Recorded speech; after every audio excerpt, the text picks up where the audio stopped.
மதி sold சேனல்ல இருந்து உங்கள் மதி. இன்னைக்கு என்ன சமைக்க போறோம்னு பார்த்தீங்கன்னா, பாறை மீன்ல குழம்பு அண்ட் ஃப்ரை பண்ண போறோம். சுவையா சூப்பரா பண்ண போறோம். எப்படி பண்ணலாம் அப்படிங்கிறத வீடியோக்குள்ள போய் பார்ப்போம். ரசிப்போம், ருசிப்போம், சுவைப்போம். வாங்க வீடியோக்குள்ள போலாம். ரொம்ப க்ளோஸா தான் ரொம்ப முள் அதிகமாக இருக்காது, எடுத்துக்கலாம்.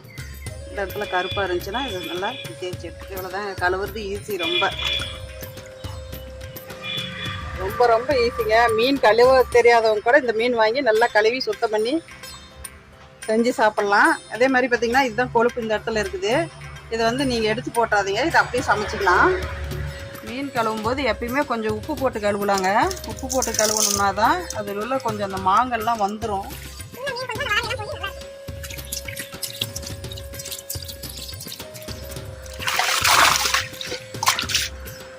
மீன் மசாலா கலக்கி வச்சுக்கலாங்க. மஞ்சத்தூள் ஃபஸ்ட்டு போட்டுக்கலாம். இஞ்சி பூண்டு பேஸ்ட்டு கொஞ்சம் போட்டுக்கலாம்.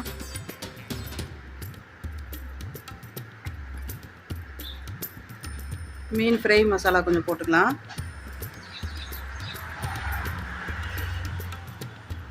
சில்லி பவுட்ரு கொஞ்சம் போட்டுக்கலாம்.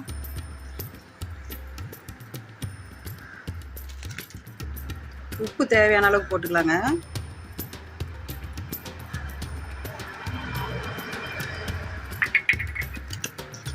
நல்லா கலந்துக்கலாம்.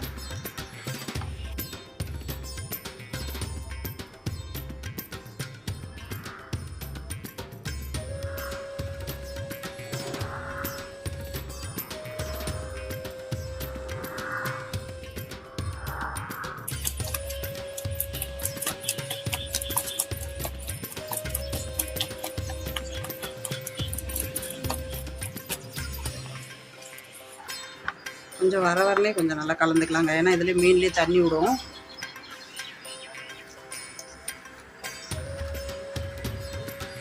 மீன் ஃப்ரை பண்ணுறதுக்கு இதெல்லாம் நல்லா கலந்து வச்சாச்சுங்க. அடுத்தது மீன் குழம்புக்கு ரெடி பண்ணிக்கலாம்.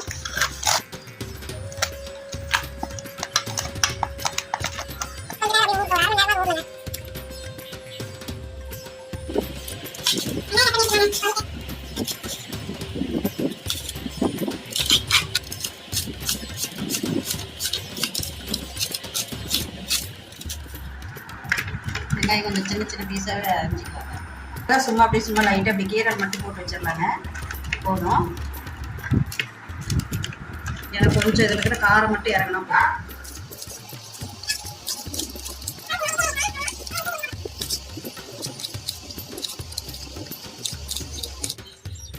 எண்ணெய் ஊற்றிக்கலாம்.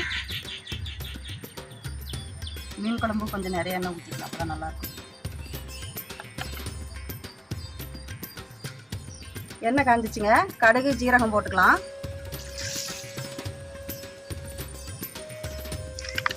கடுகு வச்சுங்க. வெங்காயம் போட்டுக்கலாம்.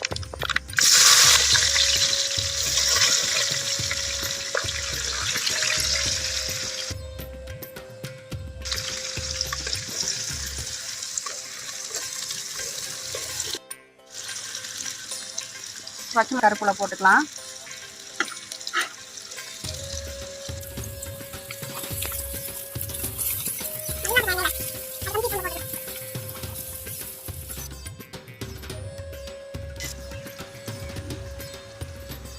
வெங்காயம் நல்லா வணங்கிடுச்சுங்க. இஞ்சி பூண்டு விழுது போட்டுக்கலாம்.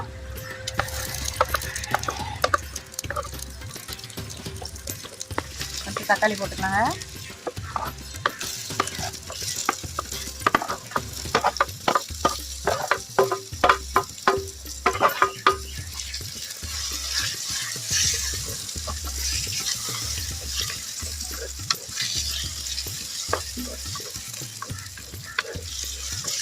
நல்லா கொஞ்சம் தக்காளி நல்லா வதங்கி வரட்டும்.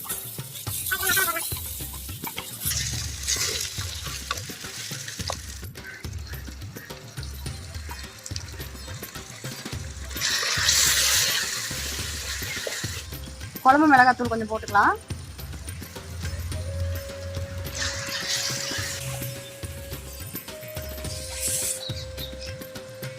மீன் குழம்பு மசாலா கொஞ்சம் போட்டுக்கலாங்க.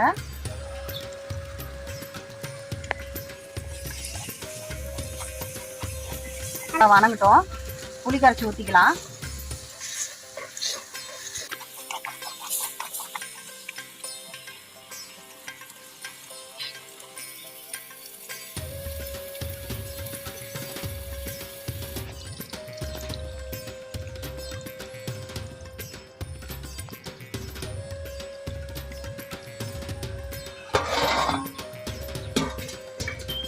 நல்லா கொதிச்சு சுண்டி வந்துருச்சுங்க. பார்த்தீங்களா, எண்ணெய் எல்லாம் மிதக்குது. சூப்பராக குழம்பு கொதிச்சு வந்துருச்சுங்க. அடுத்து மீன் போட்டுக்கலாம்.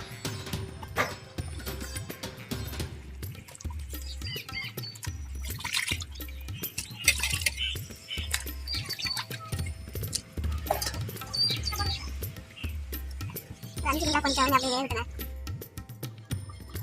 5 நிமிஷம் ஆயிடுச்சுங்க. மீன் வந்திருக்கோம், எடுத்து பார்க்கலாம்.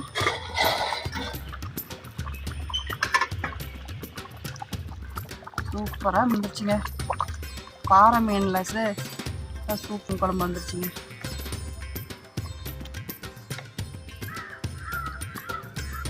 நான் செஞ்சுருக்கிறது வந்து பாறை மீன். இதில் வந்து டேஸ்ட்டு நல்லாயிருக்கும், விலையும் கம்மியாக இருக்கும். இதில் சொல்லியிருக்காங்க.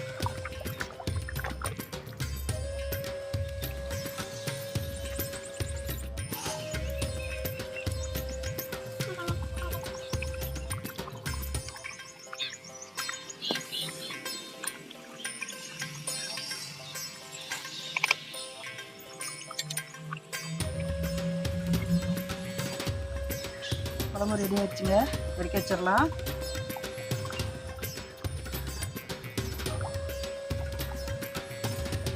சட்டியில் மீன் குழம்பு செஞ்சு சாப்பிட்டாலே அது ஒரு தனி டேஸ்ட்டு தாங்க. இறக்கி வச்சு பார்த்தீங்களா கொதிச்சுக்கிட்டு. அதுதாங்க மண் சட்டியோட மகிமை. சட்டி வச்சாச்சுங்க, தீச்சு எண்ணெய் ஊற்றிக்கலாம்.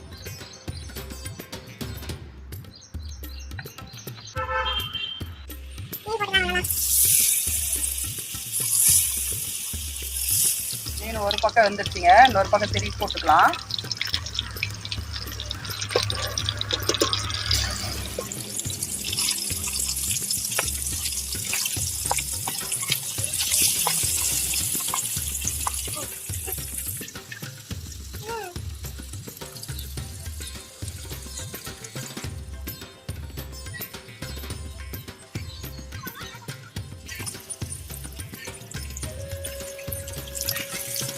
பாறை மீனை பொரிச்சது ரெடி ஆயிடுச்சுங்க.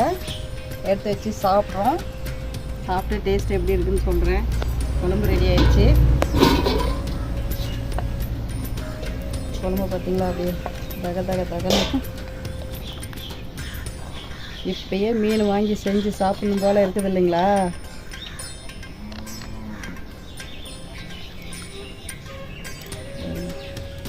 சூப்பராக ரெடி ஆயிடுச்சு.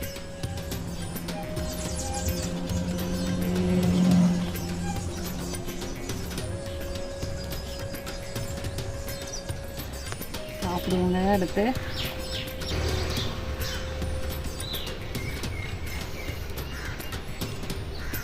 விருந்துங்க, விருந்து சாப்பிட்ற மாதிரி இருக்குதுங்க.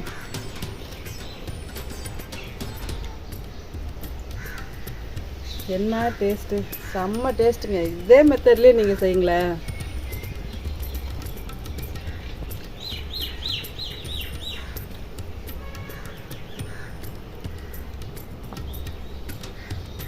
சும்மா அட்டகாசமாக இருக்குதுங்க. டேஸ்ட்டுண்ணா டேஸ்ட்டு.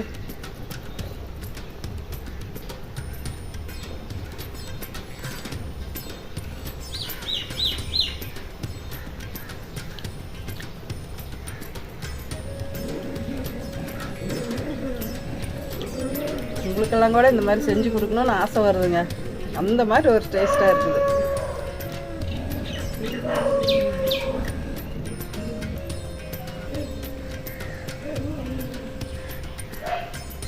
பாறை மீனுங்க, இதனோட டேஸ்ட்டு கொடுத்தது தாங்க எல்லாம்.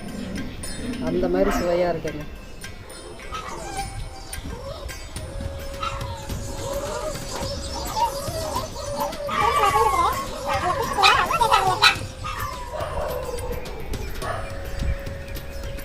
குடும்பத்தோட கண்டிப்பாக செஞ்சு சாப்பிடுங்க. நான் செஞ்ச இந்த மீன் குழம்பு, பாறை மீன் குழம்பு, பாறை மீன் ஃப்ரை உங்களுக்கு பிடிச்சிருக்குன்னு நினைக்கிறேன். இதே மாதிரியே நீங்களும் செஞ்சு சாப்பிடுங்க. லைக் பண்ணுங்கள், ஷேர் பண்ணுங்கள், கமெண்ட் பண்ணுங்கள், சப்ஸ்கிரைப் பண்ணிவிட்டு என்னோடய வீடியோ தொடர்ந்து பாருங்கள். நான் உங்களுக்கு வீடியோ கொடுத்துக்கிட்டு இருக்கேன், பார்த்து என்ஜாய் பண்ணுங்கள். மீண்டும் அடுத்த வீடியோவில் சந்திக்கலாம்.